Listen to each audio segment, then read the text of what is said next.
AEW has completed almost 3 years until now. 2019 was an F year, 2020 was a great year, just to be plagued by the goddamn pandemic, and 2021 turned out to be a great year with a bunch of stuffs happening. Massive forbidden doors being flung open, legends like CM Punk and Bryan Danielson showing up, and it had an end to a 3-year-old story that has been told before the beginning of the goddamn company. With all 4 pay-per-views done, I thought as the end of the year is coming soon, let's take all the matches and rank them from worst to best. This is the AEW pay-per-view matches of 2021 ranked. Before we begin, a couple of things to point out. There are a total of 39 matches, 9 on Revolution and 10 on each of the other pay-per-views, Double or Nothing, All Out, and Full Gear. Out of those, I will not be considering 2, that is Team Taz versus Sting and Darby Allin in a street fight at Revolution, and the Stadium Stampede match at Double or Nothing, owing to the fact that both of them are cinematic matches, so we have 37 matches to list. Also, I will give each match my own star rating, and if you disagree with any of it, feel free to let me know with your list in the comments. Also, if you like these sorts of videos, there are a lot more coming, including ranking all WWE pay-per-view matches of 2021, best WWE matches of 2021, and then best AEW matches of 2021. So be sure to like and subscribe. Number 37, Paul White vs QT Marshall, All Out, 1 star. It's just a filler match, not much to talk about. Number 36, Cody Rhodes vs Anthony Ogogo, Double or Nothing, 2 3/4 stars. Man, I hate this match for so many different reasons. A. They made this match USA vs the Foreign Bastard, which it really didn't need to be. B. The win didn't do much favor to Cody and actually started the John Cena-like hate feeling for the American Nightmare. And then C. The match was just boring. It wasn't much fun and one of the biggest mistakes of AEW in 2021. Number 35, Double or Nothing Casino Battle Royale, Double or Nothing, 2 3/4 stars. Perhaps one of AEW's biggest weaknesses, next to building exploding death rings of course, are Battle Royales. Not because they are bad, but rather for the most part, being uneventful. This match is in AEW's proudest creations, with some eliminations missed by the cameras or commentary team, and some people being eliminated way too early. Leo Rush as Joker was also a bit underwhelming, and the least exciting Joker of the year for sure. Number 34, Women's Casino Battle Royale, All Out, 3 star. Right in the middle of the pack in terms of Battle Royales lies the final one of the year. This match was okay at best, but exposes how the women's division in AEW isn't as experienced as they should be. There were some good moments of course, like Layla Hirsch suplexing Nyla Rose, showing how goddamn powerful she is, the massive pop for Thunder Rosa eliminating Nyla Rose, and of course, the reveal of Ruby to be the Joker. The final 2 being Ruby and Rosa was a great choice and they had a great final 2 minutes, but as a whole, this Battle Royale is just average. Number 33, Jurassic Express and Best Friends vs Matt Hardy, Private Party, and the Hybrid 2, All Out buy-in, 3 1/4 stars. This was basically indie wrestling but on a grand stage, and that was pretty fun to be honest. This match is honestly not much more than a spot fest, including everyone putting on a submission on their opponents, just for Luchasaurus to run into them and break it up.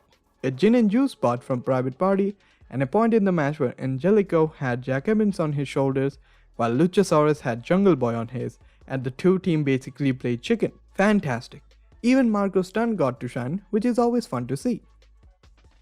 Number 32, AEW Tag Team Casino Battle Royale, Revolution, 3 1/4 stars.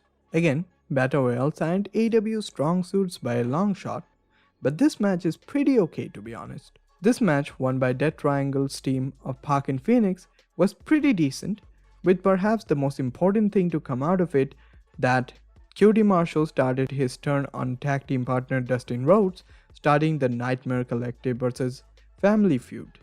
So, yeah, make of that what you will. Number 31, John Moxley vs Satoshi Kojima, all out 3 and 1 quarter stars. This was a good match, but nothing more than that, to be honest.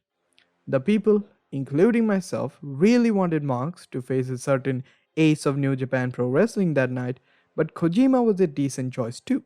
The whole match was made around Moxley avoiding the Koji Lariat, and that he is able to do with Moxley eventually hitting 2 paradigm shifts for the win. The match has unavoidably been overshadowed by a certain Murder Grandpa showing up moments later, but a good match nonetheless. Number 30, Dr. Britt Baker DMD and Maki Ito vs Thunder Rosa and Riho, Revolution buy-in 3 and 1 quarter stars. A pretty decent buy-in match for the first pay-per-view of the year with the women's division in focus. This was before the Rosa Baker feud kicks up a notch, ending, for now, with the lights out match at Dynamite St. Patrick's Day. So that's something.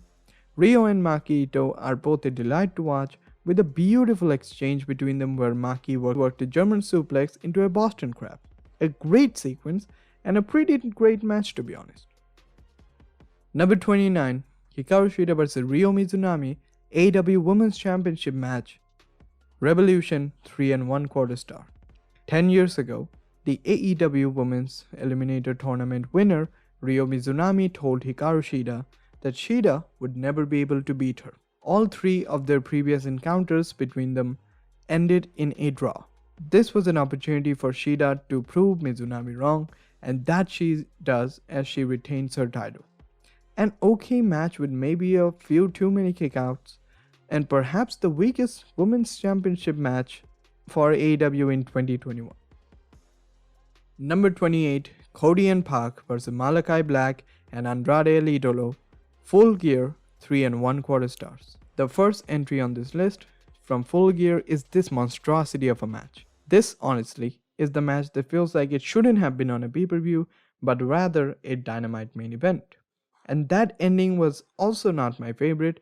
With all honesty, the wrong team won. Now about the match, anytime that Pac, Andrade or Malakai Black got in the ring, it was fantastic, but whenever Cody entered the ring, it wasn't my favorite because it slowed down the pace by a lot. And yeah, not the greatest match on Full Gear. Number 27, Hikaru Shida and Thunder Rosa vs Nyla Rose and Jamie Hayter, Full Gear buy-in 3.5 stars. The women of AEW more than often deliver whenever they are given a good opportunity. This match was very good too, and the 4 women delivered. Shida got worked over by the 2 heels, and then Rosa came up and whooped both of the heels' asses. Really hope AEW gives more opportunity to Shida in 2022. Could have done without hearing Becky's screams in the background, to be honest, but it's whatever.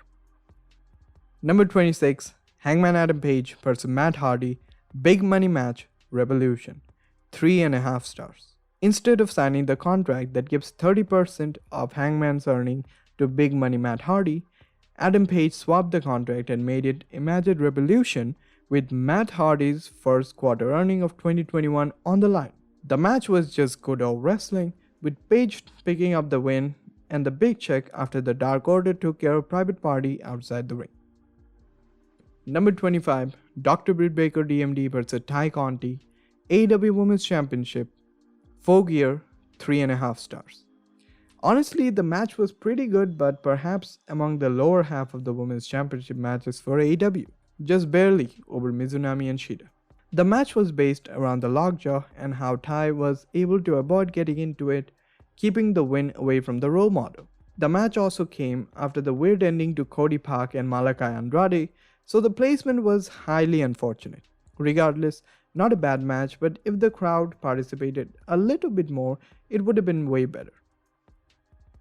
Number 24, Chris Jericho vs MJF, the final fight, all out 3.5 stars. Okay, let's talk about the beginning of the match before anything else. MJF making it look like Jericho is coming out to his old theme with the countdown, and then the Jericho's last match in basically Microsoft Word font was god level trolling. Jericho's entrance was a dud though. The match was good, but honestly could have been a bit stronger, but the fake ending of making it look like MJF would win and then the restart was great, protecting MJF in the process and then giving Y2J the win, so that boosts the score up a bit. Number 23, Inner Circle vs Man of the Year and American Top Team, Minneapolis Street Fight, 4 Gear, 3.5 stars. This was a fun brawl, but man oh man, the initial part of the match puzzled the shit out of me. Why were they following tag rules in a street fight? I regularly criticize WWE for not following the rules, so gotta criticize AEW as well. Other than that, it was a good street fight, and I could not stop laughing at certain parts of the match, like Lambert jumping up and down after just punching Jericho, Hager hitting the MMA guys with a fucking toaster, Sammy hitting Man of the Year with a football, and Santana using a security guard to act as a stepping stone. It was just fun, and that was fantastic. Miro in Kip Sabian vs Orange Cassidy and Chuck Taylor, 3.5 stars. Miro and Kip ambush Cassidy and Chucky before the match that led to them beating up Taylor in the ring before Orange shows up, but it ultimately leads to Miro beating the shit out of them. For the limited time that it was given, the match wasn't half bad, even though it was highly one-sided. It also started the dissension between Miro and Sabian, leading to the Redeemer, one of the best things in AEW history. Number 21, Miro vs Lance Archer, TNT Championship match, 3.5 stars. In all honesty, this match should have been a bit better, given the two men in the match. I remember feeling a bit underwhelmed watching this match, and rewatching it made me realize why. This match should have been as good as the other TNT Championship match, which we will get to, but it did not kick into that third gear. It's a shame, but the match was good nonetheless. Number 20, Dr. Britt Baker DMD vs Chris Statlander, AEW Women's Championship match, 3.5 stars. This was a step in the right direction for the women's division, with the two women putting up a great fight. Britt Baker is obviously as over as ever, and Statlander got cheered even against Baker. I loved the moment in the match where Britt Baker hit a Panama Sunrise, a foreshadow to what was going to happen later that evening, and the commentary called it a Pittsburgh Sunrise. That was fun. Britt won after Statlander survived a aforementioned Pittsburgh Sunrise and then a stomp, but couldn't survive the lockjaw. Number 19, Miro vs Eddie Kingston, TNT Championship, 3.5 stars. The perfect match to start all out. Two of the most badass tough guys are going to beat the ever-living shit out of one another, and I loved every second of it. Loved that the entire crowd loved Eddie, because he damn deserves it. This match was pretty solid, although I didn't personally love the ending. The ending did hurt the match a bit, but it was pretty good all things considered. Number 18, Sting and Darby Allin vs Men of the Year, 3.5 stars. In 2021, we saw Sting actually wrestle in an AEW ring at a pay-per-view event. Imagine thinking that in 2020. This match was filled with great moments, like Darby immediately hurling himself at Ethan Page, Sting doing an old school dive on Page and Sky, Page just yeeting Darby at his brother in the first row, and much, much more. If it showcased Page and Sky a bit better, this would have been scored just a bit better as well. Number 17, Face of the Revolution ladder match, 3.75 stars. This was a very high octane ladder match with the likes of Cody, Lance Archer, Max Caster, Scorpio Sky and Penta El Romero being joined by the surprise joinee All Ego Ethan Page. Lance looks like a monster in every ladder match that he is a part of. Caster had a good solo performance. Cody with the babyface fire as he returned after being injured earlier in the match was great. Penta doing Penta stuff, and Ethan Page showing why he is a big commodity. This match, however, was won by Scorpio, putting an end to a very fun match. Number 16, CM Punk vs Darby Allin, 3.75 stars. Barely missing out on top 15 are Jeff Hardy Jr. facing Jeff Hardy's greatest rival. Seeing Punk come out to wrestle melted my heart, and then him sitting down and staring Darby in his eyes was chef's kiss. Even 7 years after stepping into a ring, Punk looks pretty damn good, and wrestled a slower match and acted as the older veteran in the match. This is not a face versus heel match, as there is no clear heel, and a big portion of the crowd actually cheered for Darby. CM Punk's veteran instincts along with 2 GTS helped the best in the world get the win. Number 15. Bryan Danielson vs Miro, AEW World Eliminator Tournament Final, 3 3/4 stars. A clash between technical brilliance and overwhelming strength. This match is more along the lines of Brock Lesnar vs Daniel Bryan at Survivor Series 2018, with the massively powerful heel beating the shit out of Bryan during the beginning of the match before taking the control of the match later on. And even though Miro had the power of God and enemy by his side, Danielson won by choking out Miro after a tornado DDT off the top rope and became the number 1 contender. Number 14. Kenny Omega vs Christian Cage, AEW World Championship match, 3 3/4 stars. The match will always be overshadowed by what happened after the match ended, but this match is pretty damn good. Kenny and Christian have some good amount of chemistry for 2 people so different in the ring. Kenny double stomping Christian through a table was great, and Christian spearing Omega through the table that he teased putting Christian through with the Snapdragon was even better. And seeing the crowd stand on their feet as Kenny hits avalanche one-winged angel to put away Christian and get the win was also pretty rad. Number 13. Lucha Brothers vs FTR, AEW Tag Team Championship match, 3 3/4 stars. Not gonna lie, FTR just might be the best heel tag team currently in the United States.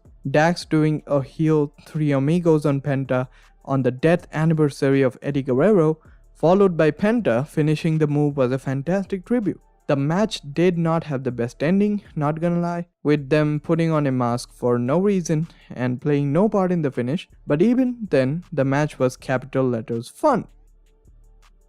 Number 12. Serena Deeb vs Riho, NWA Women's Championship match, 3 3/4 stars. The best pre-show or buy-in match of 2021.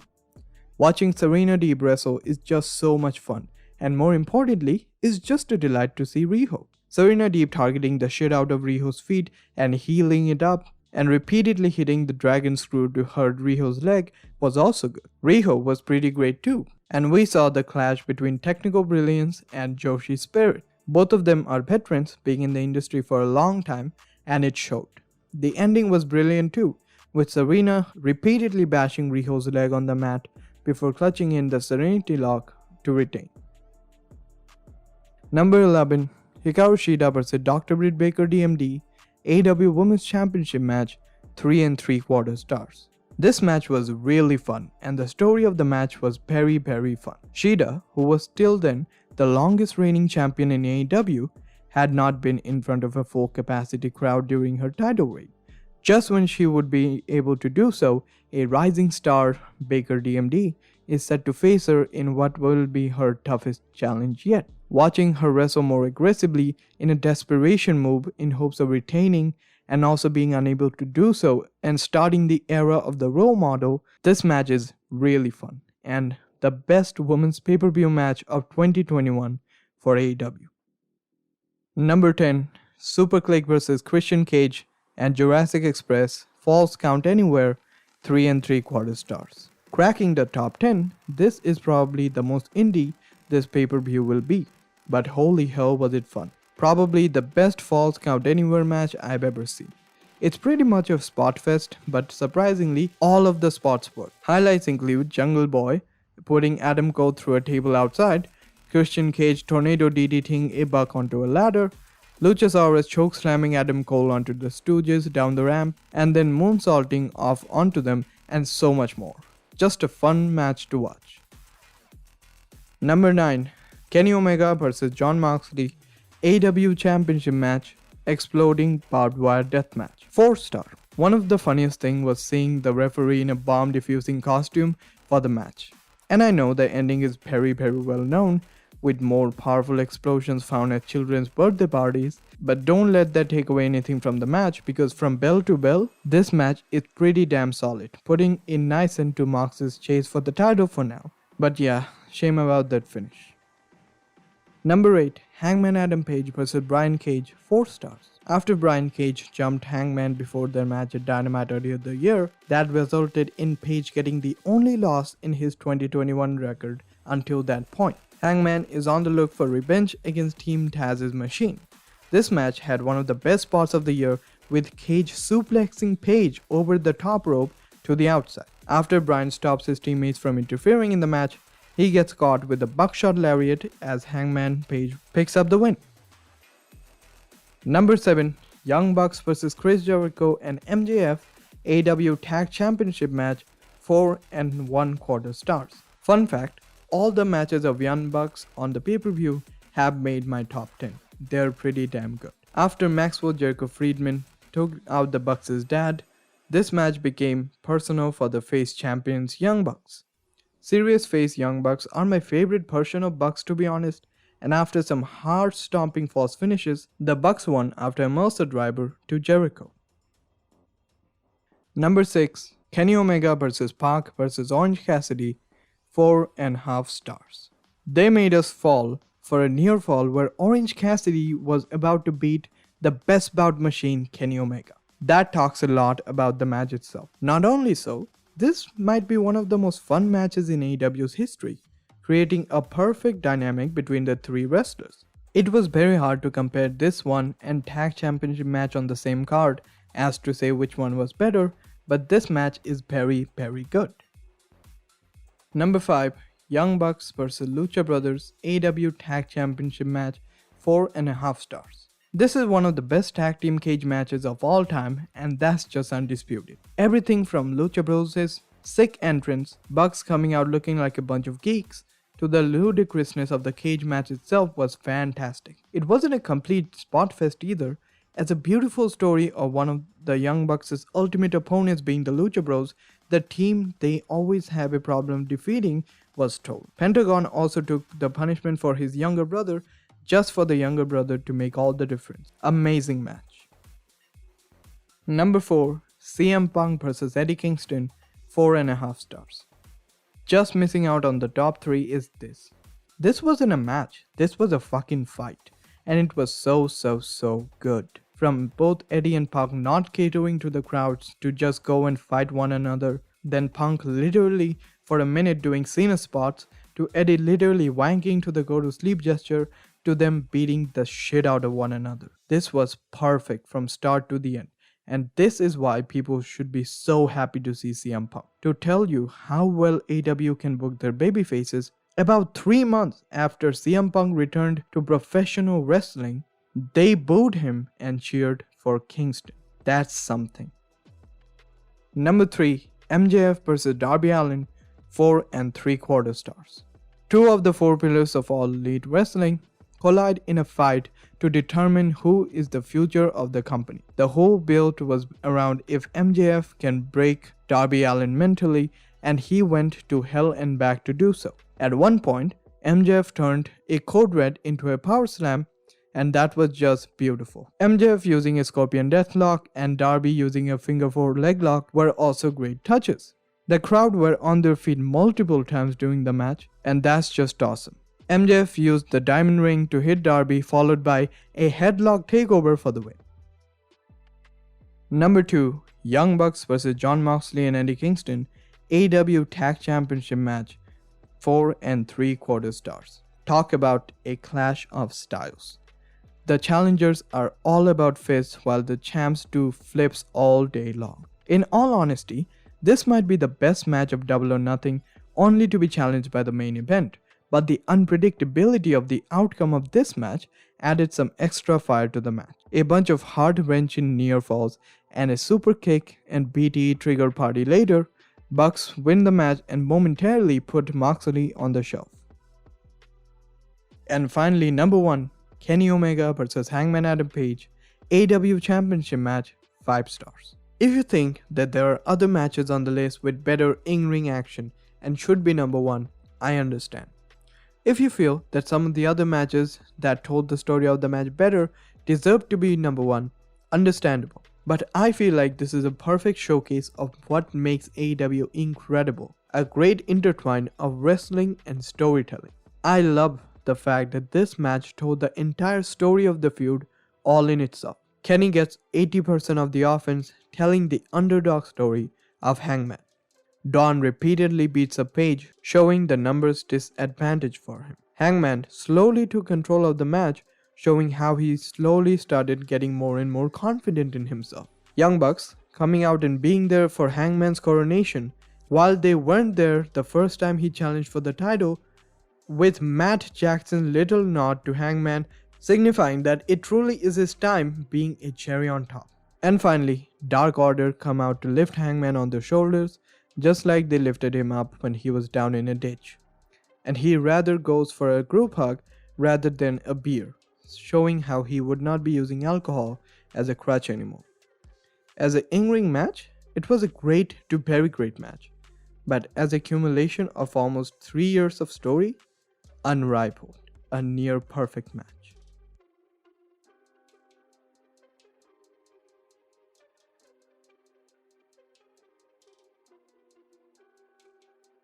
Thank you so much for watching. I know I've been gone for a long time and I was not feeling great with the content I was making, so I had to take some time off. I'll be doing the same for the WWE pay-per-view matches as well. That's going to be a slightly longer video. If you want to see that, please be sure to subscribe.